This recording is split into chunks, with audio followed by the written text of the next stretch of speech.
selamat pagi pemirsa. Berita Padang hadir kembali hari ini bersama saya Adini dan sejumlah informasi telah kami siapkan untuk Anda. Berikut selengkapnya.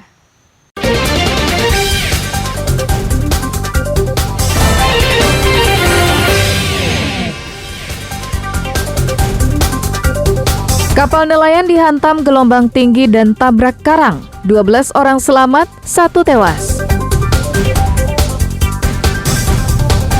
Pria gaya edarkan sabu-sabu kepada polisi yang menyamar sebagai pembeli. Polres Pasaman Barat gelar simulasi pengamanan pemilu.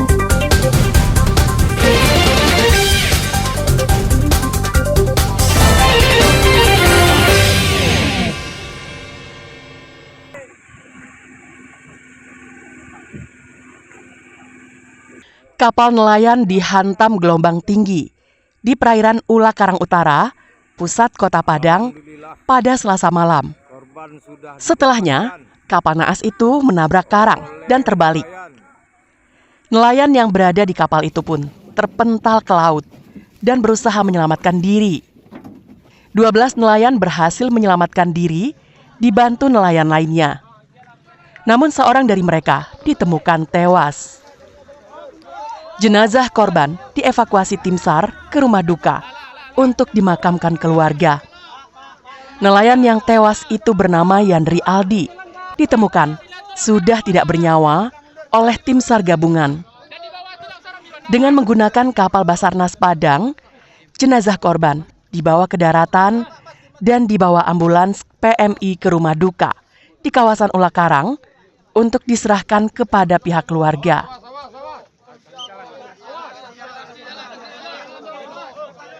Setelah kami menerima berita, kami langsung menurunkan tim dari kapal cepat kami atau RIP dengan PUB 3 orang, terus ditambah dengan tim darat 4 orang menggunakan mobil DIMET.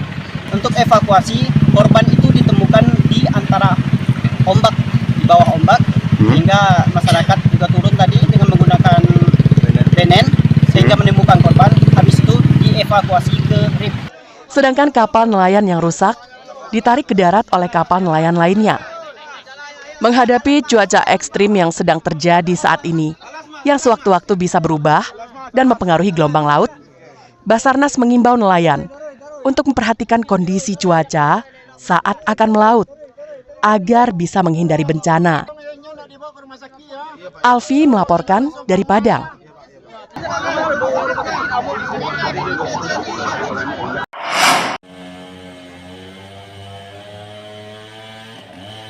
Sebuah pohon pelindung berjenis pohon ketaping dengan diameter 1,5 meter dan tinggi lebih dari 25 meter.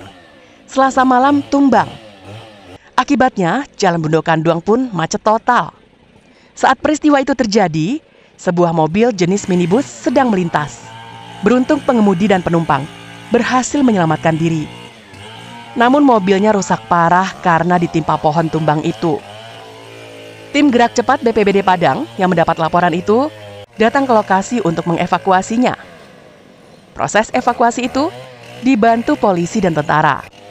Petugas butuh waktu lebih dari 2 jam untuk mengevakuasi pohon yang tumbang itu, meski dilakukan oleh 7 petugas yang bergantian memotong kayu dengan gergaji mesin. Petugas tetap kewalahan karena besarnya pohon yang tumbang itu. Pohon tumbang karena diterpa angin kencang, dan kondisinya pun sudah tua dan lapuk. Jenis pohon ketaping besarnya lebih kurang 1,5 meter dan tingginya sebesar lebih kurang dari 25 meter. Bersamaan dengan seiringan dengan cuaca karena habis hujan yang tadi, jadi kebetulan pangkal pohon juga udah lapuk. Menimpa satu mobil. Korban tidak ada, hanya mobil aja. Usai evakuasi batang pohon, mobil yang ringsek dibawa ke pinggir jalan. Arus lalu lintas kendaraan di jalan itu yang terganggu selama lebih dari 2 jam diurai polisi dan kemacetan pun berkurang. Berdasarkan analisa cuaca yang dilakukan BMKG, sebagian besar wilayah Sumatera Barat dilanda hujan deras dan angin kencang. Untuk itu, diimbau kepada warga untuk hati-hati dan waspada. Pasalnya, sebagian besar pohon pelindung di Padang berusia tua dan lapuk. Alfi melaporkan dari Padang.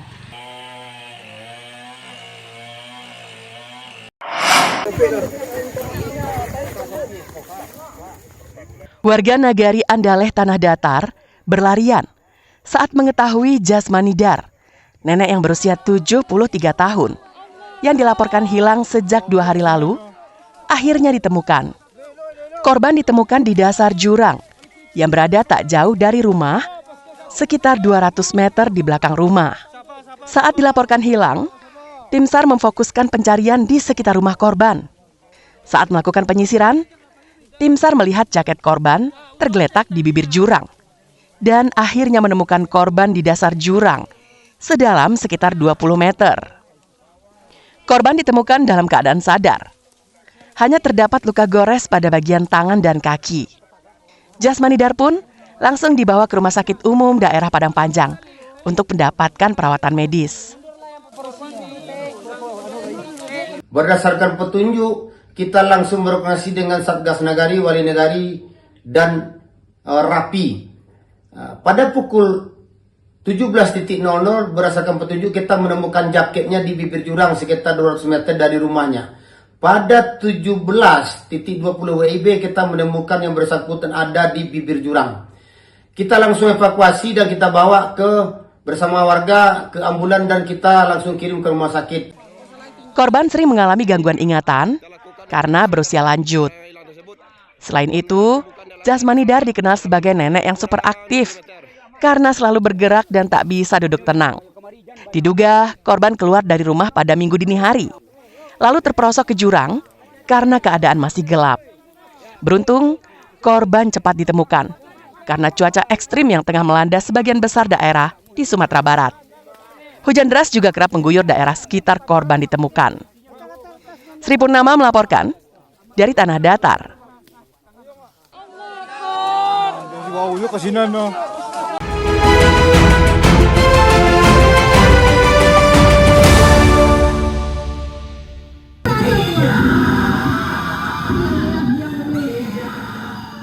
Opera kolosal singkat membuka pawai budaya memeriahkan hari ulang tahun kemerdekaan ke-79 Republik Indonesia yang digelar oleh masyarakat Nagari Sungai Duo, Kecamatan Sitiung, Darmasraya pada Selasa sore.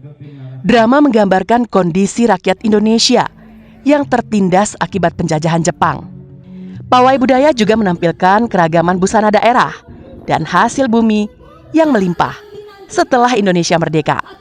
Ini bermakna rakyat Indonesia dapat hidup dengan tenang dan mengolah hasil kekayaan alam untuk dinikmati oleh rakyat Indonesia sendiri. Tak kalah menarik adalah penampilan kendaraan hias seperti tank tempur dan replika Istana Presiden di Ibu Kota Nusantara. Peserta kendaraan hias ini adalah instansi pemerintah dan sekolah yang ada di Darmasraya. Ini ada usulan atraksi dari yang jelas tujuan utama untuk memeriahkan kemerdekaan Republik Indonesia yang ke-79. Kami mengusung tema Jepang karena dalam pemberontakan PETA yang dipimpin oleh Supriyadi, sehingga tema itu kita angkat sebagai wadah perjuangan untuk membangkitkan semangat merdeka. Pawai budaya ini diikuti oleh 17 kontingen yang ada di Nagari Sungai Duo dan diinisiasi oleh kaum muda. Momen yang sangat luar biasa karena memang semua kontingen yang ada kebanyakan mayoritas pemuda. Jadi kreativitas yang ada itu memang diciptakan oleh pemuda-pemuda dari setiap daerah di Nagari Sungai Duo ini, dan sekali lagi itu adalah swadaya mereka sendiri, inisiatif mereka sendiri, dan itu adalah ide-ide dan inisiatif dari anak-anak muda yang ada di Nagari Sungai Duo ini sendiri. Ribuan warga Sungai Duo tumpah ruah menyaksikan pawai budaya yang digelar setiap tahun dengan tema yang berbeda-beda. Para peserta yang tampil juga membawakan ide kreasi masing-masing dengan dana yang ditanggung sendiri oleh masing-masing tim. Eko Pangestu melaporkan dari Darmasraya.